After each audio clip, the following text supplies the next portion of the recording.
Okay, so the next book is called Here's to Us, and it's in the What If It's Us series, and it's the second book, and this is by Becky Albertalli and Adam Silvera. And I listened to the first book, and I really liked the first book. This one, I felt like it was okay from what I remember.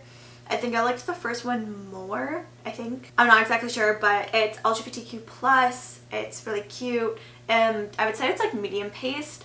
I don't remember all the finer details to it, but I remember enjoying it when I did read it, so it gets a 4. So the next one is a little bit like a light thriller and some mystery. It kind of is giving like Pretty Little Liars, but not exactly. And it's called Pretty Dead Queens by Alexa Dunn, or Dunn, I'm not exactly sure, it's on the screen. I didn't rate this at the time, but I actually remember a lot about it, and I thought it was pretty good, so I'm going to give it actually a 4.5. And this is about high schoolers. As you can guess, somebody died, and they're figuring out what happened. The next book is Pineapple Street by Jenny Jackson. I don't exactly remember how this one ended, but I remember enjoying it at the time, and I read this one really quick. I think only like maybe in like 2 sittings I finished it. It's contemporary and literary, and it's medium paced, lighthearted. I thought it was a chill book. I, again, don't remember exactly how it ended, but I think it was good. And that was also just released this year. Okay, so now we're getting to another proper 5-star read, and this one is called The Girls I've Been by Tess Sharp. And like if you haven't heard about it, like go look it up. I don't want to give too much away, but basically there's this girl, she meets up, like this like all happens in the first chapter. She goes to a bank to meet up with her ex-boyfriend and her I can't remember the other girl, and there was another girl there as well. And then the bank was being robbed, and they're taken as hostages, and they like take it through. But she also talks about her life growing up. It's a little bit a past present timeline, and it's definitely super fast paced. I really enjoyed it. This was also another recommendation by Georgia, and I loved it. I think you should go read it. If it's not on your list already, go at it. And I don't want to give too much away, but I really, really liked it. So it definitely gets to keep its 5-star rating. Next one is the third book in the ACOTAR series, and that's A Court of Wings and Ruin. I started to enjoy the books more here. I'd say it gets a 4.25. I don't really remember exactly what happens in that book, but I remember liking it definitely more than the first 2, but not as much as the other one. And so, yeah, I don't really want to talk about that one because it will give away things in the previous books, but it gets a 4.25. And then following that up, I read the novella, which is A Court of Frost and Starlight, and I actually liked this one. I think I liked this one the most because it was much shorter and just a nice little filler between them, but I don't think it was anything extraordinary, so it also gets a 4.25. But I remember listening to this book while I was running, specifically. So maybe it was just a better distraction while I was running, I don't know. But it also gets a 4.25. Okay, so the next book is actually the first book in the Solitaire series. You can kind of read them out of order and it doesn't overly matter. And I've read other ones in the same universe, but this one's actually the title book, which is Solitaire by Alice Osman, and I thought it was cute. It did take me a little while to get through. It's kind of funny because the main character's name is Tori and she has a blog, which I thought was kind of fitting and funny. Yeah, it's LGBTQIA and it says contemporary, emotional, sad. I definitely say it's like dark and sad, and it's a medium paced book. Or it says medium pace on there, but I'd say it's a little slow to medium, but it was cute. So I'm going to give it a 4, especially because the name, and it's so fitting. I feel like if this book was out, actually that's a lie, it was out when I was in elementary school and early high school, but I did not know about it. But if I had read it then, I'm sure I would have given it a higher rating. Okay, the next book is called Things We Know by Heart by Jessie Kirby. I remember bits and pieces of this book, and let me just pull up the synopsis. Yeah, okay. So I knew there was something about a heart being donated, and I was trying to remember like what's what. So Quinn is the recipient of her boyfriend's heart, and so she's kind of like grappling with like loss, but also like her newfound like life and everything. So I thought it was really interesting. I don't remember every single detail to it. I read this like a few months ago, but I want to say I'm gonna give it a 4.5. I thought it was a very interesting concept. I feel like there was pieces of it that I thought were like, oh, it's okay, but overall I'm gonna give it a 4.5. Okay, the next one is The Bodyguard, and it wasn't what I was expecting. The one thing about reading books for me is I almost never read the synopsis. I get 99% of my books by recommendation from people, and I just trust their recommendations and I'll read it. I don't always know. Sometimes like based on the title I have like a little bit of an idea going into it, but this one I was expecting it to be the guy, the bodyguard, protecting the girl falls in love and that kind of like stupid stuff. But I mean, if you're into it, that's fine.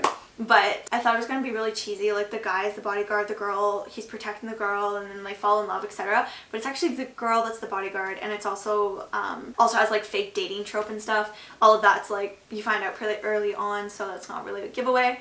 I thought it was pretty cute. Not to be splitting hairs here, I want to give it a little bit more than a 4-star, but not quite 4.25, so like 4.1 I feel like is a pretty... I know we're getting like pretty precise, but you can do that on the story graph, so I'm okay with that. Technically on the story graph you can only give it a 0.25, 0.5, or 0.75, which is definitely better than Goodreads and one of the primary reasons why I prefer the story graph. But for the sake of the video, I am going to give it a 4.1 because it's a little bit better than the other ones that I gave a 4. But definitely not good enough for a 4.25. So on Storygraph I'd give it a 4, but like secretly I'd give it a 4.1. Okay, the next one is Friends, Lovers, and the Big Terrible Thing by Matthew Perry, and this is the biography that he wrote. I read this one in August prior to his passing, and I thought it was incredibly interesting. Friends has been one of my favorite shows since I was like 3 or 4 years old. I used to watch it with my mom every week when it was airing. And it was just such a big part of my life, and I thought the book was incredibly well written. You didn't really know like all of the struggles and all of the, I didn't even know he was from Ottawa, and so I thought it was very well written, very interesting, definitely sad, and check the trigger warnings if you're not familiar with any parts of his story before reading it, but I definitely recommend. Flipping gears a bit here, I then have A Court of Silver Flames, which is the 4th one in the ACOTAR series. And this one, I think everyone will tell you, was definitely by far the best book, but I still would not give it a 5. I'd give it like a 4.5, maybe a 4.75, but definitely not a 5. And yeah, I don't have much else to say about that because again, I don't want to give away anything from the previous books. The next one is The Atlas Paradox, which is the 2nd book in the Atlas 6 series by Olivia Blake. I want to say this one's almost a little bit more dark than the first one, and I definitely liked this one more. I thought it was more interesting. There's a few spots that I'm like, could have been better, or I didn't particularly love, but I did like this one much better than the first one. I want to say I gave the first one, did I give the first one? Okay, I ended up giving the first one a 4, so I'm going to give this one a 4.5. Okay, the next 2 books I read were the 2nd and 3rd book of the Caraval series, which was Legendary and Finale by Stephanie Gerber, and I loved them. I finished them both within a few days. I listened to both of them on one of my long drives, and I really liked them. Again, I don't want to give too much away because I don't want to give spoilers from the first book, but I loved the series, thought it was really cute. I would definitely say they're very like fall vibes, like kind of, or they're very like spooky vibes, kind of fall reads. And so yeah, definitely recommend. The next one I read should come as no shock because I'm pretty sure every single person who ever talks about books on the internet has read this, and that is Fourth Wing. And I was actually surprised by how much I did actually enjoy it. I would say I would give it a 4.5. I don't think it's necessarily a 5, but there was a lot of like fun aspects, so it gets a 4.5. I don't even think I need to tell you what it's about. I'm sure you've already heard what it's about. So yeah, a 4.5. Actually, trying to think about what other 4.5s I gave. Yeah, it gets a 4.5.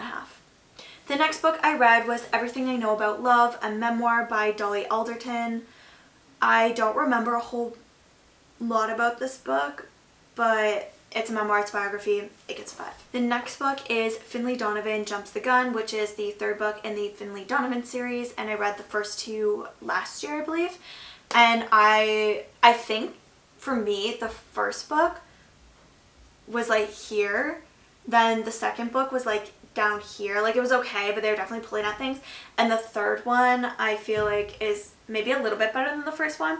I thought it was pretty interesting. And yeah, they're fun little, they say like mystery, like yeah, there's a death and then she's like investigating it, which is like that in all 3 of the series.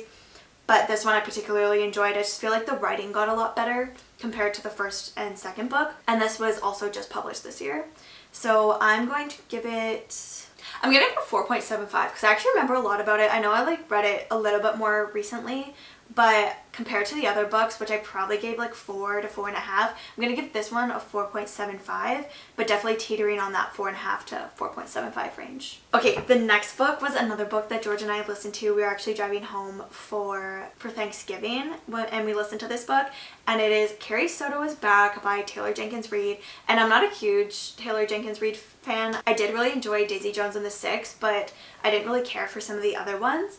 But this book was so good. I don't know if I was just in the right mood for it, but this book definitely hit. I didn't rate it at the time, but I'm going to give it a 5 because I actually really enjoy it and I've told many people to read it since. And then the next book, which we read on our way back here from going home for Thanksgiving, and this is called Lock Every Door by Riley Sager. This was the first Riley Sager book I read, or listened to I guess technically, and I really enjoyed it. I thought it was quite interesting. I felt like some bits were maybe a little slow paced, but the end was really good.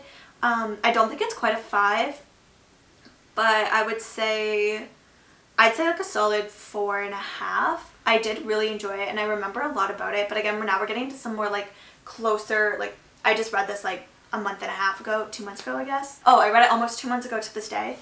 And I remember quite a bit about it, so it makes me want to give it... Okay, no, I'm going to give this one a 4.5 because the other one that I read, I'm going to give a 4.75, but I'll talk about that in a minute.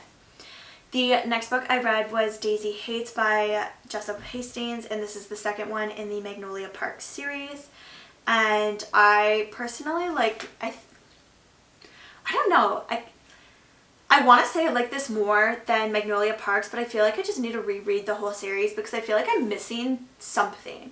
Everyone like raves about it and I just feel like I'm missing something that I'm supposed to be enjoying more. I do actually think that I liked this one more than Magnolia Parks, but I'm not certain. So maybe a 4, maybe a 4.25, maybe a 4.25. I feel like that's fair. That's my final rating, 4.25.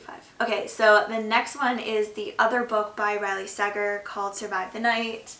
I actually listened to it, but Georgia just bought the book at a sale for like $1 the other day.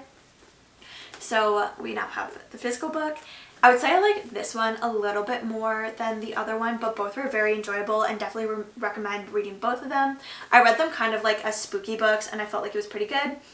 And this definitely had a good twist that I didn't expect, which is always nice because sometimes I find books boring or certain genres boring because it's just like super obvious or it's exactly what you're expecting and it's just frustrating because you're like, oh, I know what's going to happen. But I felt like there was a good twist that I did enjoy. So I would recommend this one maybe over the other one. And it was a little bit more on the fast-paced side, whereas the other one I felt was like veered more on the like slow-paced side. So this one gets a, what did I just say, 4.75? Yeah, this one gets a 4.75 and the other one gets a 4.5. I think is what I said. I'll correct myself on the screen if I... The next one, I didn't actually rate when I read it, which I'm surprised by, but it just came out this year, and that is The Wishing Game by Meg Schaefer. You'll notice I don't have a lot of physical books because I read mostly on my Kobo and or listen to audiobooks from the library. I don't buy a whole lot of books, like I said, in physical form, and if I do, they're almost always from used bookstores or book sales. But this one I actually did buy because I wanted a little spooky, cozy book. George and I went to Chapters one day because it was rainy and we just wanted like cozy vibes. So I did pick up the physical copy and I'm glad I did because I thoroughly enjoyed this and would happily reread this like next spooky season as well.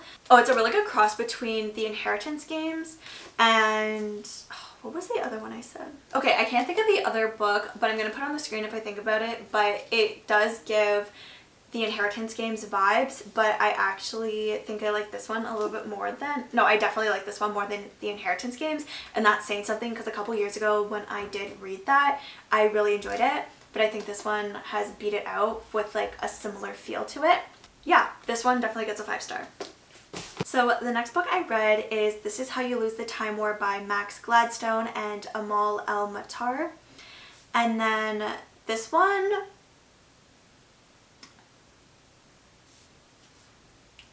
I don't really know what happened. I think I understood the last like 4 pages worth of stuff. I did listen to this book, but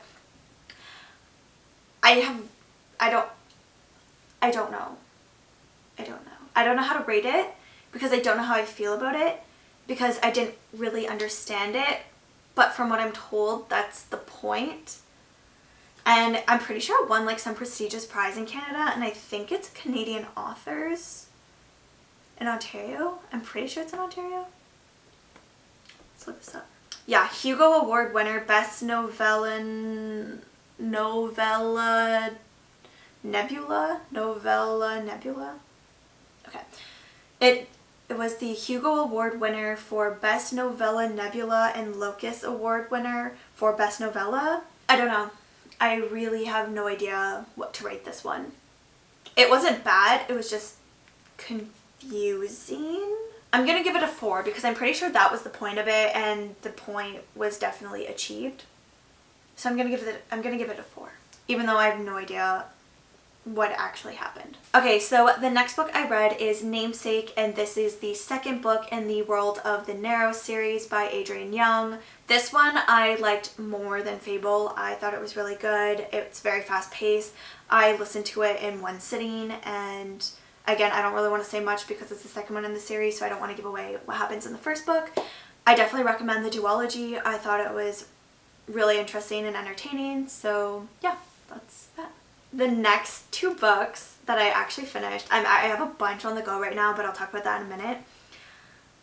The 2 that I have most recently finished are both 5-star reads, which is pretty unheard of because I feel like I read a lot of books that are like, yeah, they're good, I enjoyed them, but nothing spectacular about it. Like, if we don't count like biographies, there's not a whole lot of books that I rate like 5 stars. So the fact that I read 2 back-to-back is incredible. And shockingly, maybe I am into historical fiction, because both of these have one is historical fiction and the other one is well, they're actually both historical fiction that bounce between past present timelines, but the first one is called The Rose Code by Kate Quinn, and this book was incredible. I loved every piece of it. I finished it in one sitting.